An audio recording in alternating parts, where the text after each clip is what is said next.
icons of Britain, if you like, or the famous footballers or famous horse painter, and then we put on the other side of the poster the footballer who is now famous, and Michael Owen was famous then, still is, I guess, and Damien Hirst is now obviously an art icon.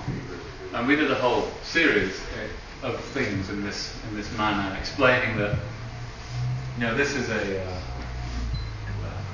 schoolyard in the 50s, and now, you know, British children are every colour and every race. We don't say much about it, actually. The British don't talk about being multiracial very much. It's not a big deal to us, actually. I think when France won the World, I don't know if you remember when the French won the World Cup, it was a big deal about it being a multiracial team. Zidane was Algerian and stuff, and we're sort of going, what's your problem?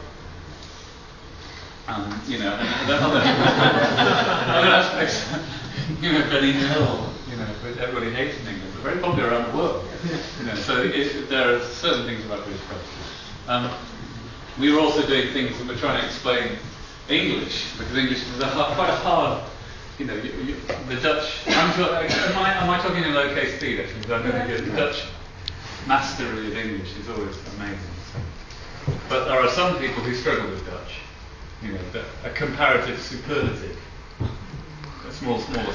These are posters that are done for English teaching classrooms, so they can explain the idea of a comparative superlative or a irregular verb, but done in a much more interesting way. And because, of course, we're English, we take it for granted, but you have to learn the idiosyncrasy, the strange things about the English language. So we did a whole series of helping, like teaching aids.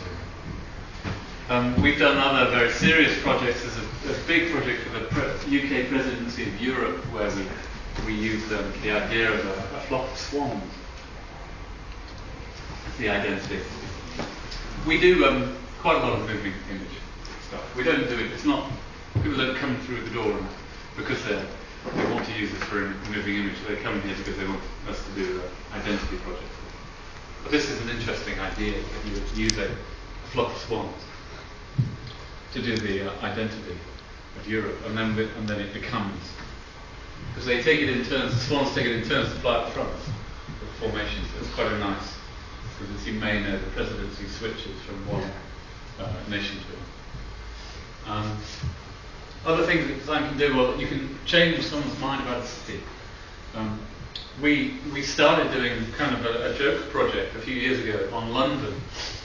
And London being the cog, this was done for Time Out, famous London magazine.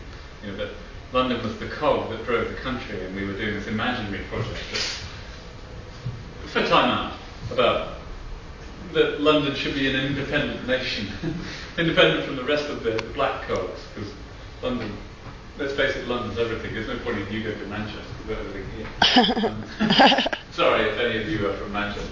You know, London's the yolk, you know, of this particular egg, you know, or the magnet amongst the nails, or the ladder amongst the snakes. There's a famous thing that you know, the snakes and ladders. I don't know what you call it. I learned recently the Japanese don't understand this poster at all. They don't have the game. So I showed this poster, and it's not Dutch New but you understand that. All right, you don't have you have something like it. Anyway, this led to a proper project where we were asked by these people, to help them with their identity. And these are, you know, some of the many London organisations. You might see some of these on your travels, on your visit this week.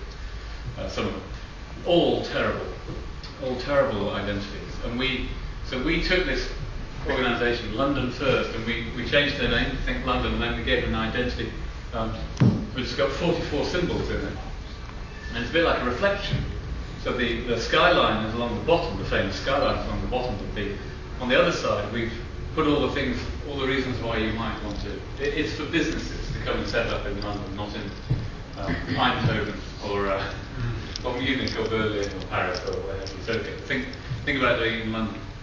But this is an interesting scheme where we're using all of these symbolism, and we can use it in quite a flexible way. You can show it upside down, you can show it the other way up. But actually, the idea that really sold this idea to the client was the idea that you could animate the whole kind of living city, and this animates in a loop. So I should have actually showed them this right at the beginning of the process rather than at the end, because once they saw this, they were completely sold. As we can say, it was like, oh yeah, fine, fantastic. The little jokes in here. There's table on with its life. There's also the footballers just keep playing, the ballerina keeps playing, and there's a little Pink Floyd joke here with an upside down pig flies over an upside down Battersea Power Station, which is a reference to an old Pink Floyd album, in case you're interested. The time on Big Ben, this is just a quick time, but they use it on their computer screens as a screensaver, and on their screensavers takes the time from the computer and puts the time on Big Ben in real time, if you like, albeit upside down. So nice idea, nice thought. Other things which we use what we do to kind of move brands in serious directions. Sometimes they're absolutely nowhere when they come to us. So these people, who you probably won't know, an old pension company, we're trying to compete with these companies, which are insurance companies. And we said that this has got to go, so we changed it all completely and just used a completely new name, which is More Than. It's a very unusual name. And we put this, the More Than or the greater than symbol, in the name. And luckily in research it's fine, and everyone read it as More Than. This is about 7 years old, actually, now, interestingly. Hopefully it doesn't look 7 years old. It's been quite influential, I think, this idea. The logo is delivered in a typeface, so you just type it in and out it comes. So you could go Alt-N and out comes More Than. And it means that you can split it up. More icing than ice, there's less stress, more than. You can, more happy than sad. You can meant to be quite interactive with this idea. You can, play games in the loo if you want. You can do whatever you want. So it's been quite, and they did do that. It's not just one of those scams. They did actually do that. And interestingly, when the advertising account moved a year and a half ago, moved to £21 million. That's a lot to spend on advertising in this country anyway. But what the headline in the advertising magazine kept a little keystroke. That's really hard to do. I didn't do that. That's what campaign did, but that's really, you almost can't pay for that. It's so hard to brand a word. It's almost impossible. So that was really good. Anyway, other things. We get a lot of institutions, don't know why, we get asked by a lot of